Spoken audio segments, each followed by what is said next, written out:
আচ্ছা, তো বন্ডেক্স টোকেনটা ক্লেম আপডেট চলে এসেছে। এটা আপনারা কে কতটুকু ক্লেম করতে পারবেন, এটা কিভাবে চেক করবেন বিস্তারিত দেখাচ্ছি। প্রথমত আপনারা এই লিঙ্কটা কপি করবেন।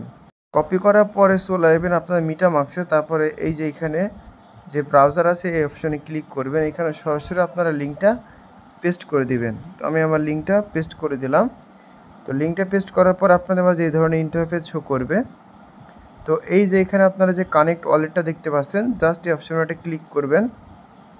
তো ওয়ালেটটা কানেক্ট করে নেবেন। তারপর আপনাদের এখানে কতটুকু টোকেন আনলক হবে এটা দেখার জন্য এই অপশনে জাস্ট একটা ক্লিক করে দিবেন। তো তারপরে এখানে ফিউচার আনলক অপশনের উপরে একটা ক্লিক করে দিবেন। তো ফিউচার আনলক উপরে ক্লিক করে দেওয়ার পরে এখানে দেখতে পাচ্ছেন প্রত্যেক দিন আমার কিন্তু 14টা করে টোকেন আনলক হবে। আপনাদের টোকেন অনুযায়ী কিন্তু আনলক হবে। তবে এখানে আর টোকেন ক্লেম করতে কিন্তু আপনাদের গ্যাস ফি লাগবে ইথিরিয়াম নেটওয়ার্কের। ঠিক আছে? তো এইটা হচ্ছে মূলত আপাতত আপডেট।